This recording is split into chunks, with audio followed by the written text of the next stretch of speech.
नाज़रीन, खैरपुर में अगूणे वरी वज़ीर सैयद कायम अली शाह जे कोशिशुनि सां टेक्निकल कॉलेज खे अपग्रेड करे शहीद Benazir Bhutto technical university development school जो दर्जो ॾिनो वियो आहे। तफ़सील ॾिसूं था वकार हुसैन मंगी जी हिन रिपोर्ट में। खैरपुर सिंध जे अॻूणे वॾे वज़ीर सैयद कायम अली शाह एमएनए डॉक्टर सैयदा नफ़ीसा शाह जी महिनतुनि सां टेक्निकल कॉलेज खे अपग्रेड करे शहीद Benazir Bhutto technical university and skill development जो दर्जो ॾिनो वियो। यूनिवर्सिटी जो एक्ट 2016 जून में पास थियो। 2016 अगस्त में प्रोफेसर मदद अली शाह खे शहीद बेनज़ीर भुट्टो टेक्निकल यूनिवर्सिटी जो first and finding acting wise chancellor मुक़रर कयो, जेको 1.5 साल एक्टिंग वाइस चांसलर, जंहिंखां पोइ सिंध हुकूमत वाइस चांसलर जी पोस्ट लाइ इश्तिहार ॾिनो, जंहिंखां पोइ सिलेक्शन बोर्ड ऐं सर्च कमेटी में मदद अली शाह टेस्ट पास कई। हू 9 फरवरी 2018 खां 4 साल लाइ शहीद बेनज़ीर भुट्टो टेक्निकल यूनिवर्सिटी जो फुल फ्लेज वाइस चांसलर मुक़रर थियो। शहीद बेनज़ीर भुट्टो टेक्निकल यूनिवर्सिटी में 2 हिसा आहिनि, जिन में हिकु टेक्नोलॉजी पार्ट ऐं ॿियो skill development part. Technology part में अंडर ग्रेजुएट डिग्री ॾिनी वेंदी आहे, जॾहिं त स्किल डेवलपमेंट पार्ट में डिप्लोमा ऑफ एसोसिएट इंजीनियर, जंहिं में 8 शोबा आहिनि, जिन में civil, electrical, mechanical, electronics, refrigeration and air condition, auto and diesel, farm industry. ऐं पहिरियां टेक्निकल कॉलेज में पीटीटीआई जो इदारो हूंदो, जन जा 2 शोबा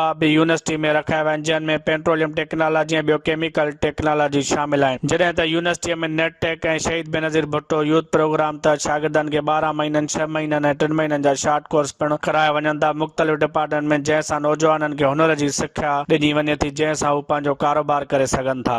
वाइस चांसलर प्रोफेसर मदद अली शाह जी कोशिशुनि सां थोरे अरसे में शहीद बेनज़ीर भुट्टो टेक्निकल यूनिवर्सिटी वॾो नालो करे वई आहे, जंहिं में शागिर्द परे परे खां अची डिग्री हासिल कंदा। वाइस चांसलर प्रोफेसर मदद अली शाह चयो त मुंहिंजी कोशिशि आहे त हिन यूनिवर्सिटीअ खे सभ खां बहितर बणाए, हिन यूनिवर्सिटीअ जो नालो टॉप लिस्ट ते आणणु। जॾहिं त डिप्टी रजिस्ट्रार मुजाहिद जुमानी चयो त हिन वक़्तु यूनिवर्सिटी अंदरि 2 बैच हली रहिया, 3 बैच लाइ इश्तिहार ॾेई छॾियो आहे। यूनिवर्सिटी अंदरि तमामु फैकल्टियूं बहितर कमु करे रहिया आहिनि। हुनजो सॼो क्रेडिट वाइस चांसलर प्रोफेसर मदद अली शाह ॾांहुं वञे थो।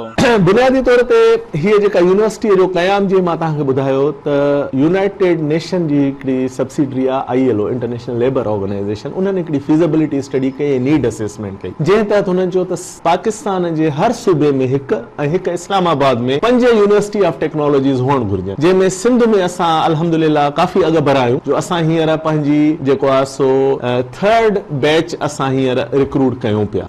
गवर्नमेंट कॉलेज ऑफ टेक्नोलॉजी ऐं पेट्रोलियम टेक्निकल इंस्टीट्यूट जी अपग्रेडेशन में खां पोइ हिन यूनिवर्सिटी जो क़याम थियो। सिंध असेंबली एक्ट जे थ्रू 2016 में Shaheed Mohtarma Benazir Bhutto university of technology skill development Khairpur जे नाले सां, ऐं अल्हम्दुलिल्लाह हिन वक़्तु असांजी ॿी बैच जेका हली रही आहे, ॿी बैच जो असां एडवर्टाइज़मेंट ॾियण जी तरफ़ वञूं था। इंशाल्लाह एडमिशन जी हिन संडे ताईं असांजी अची वेंदी, जंहिंमें BSc जी एडमिशन असां वटि, जेको असांजो 3rd बैच हूंदो।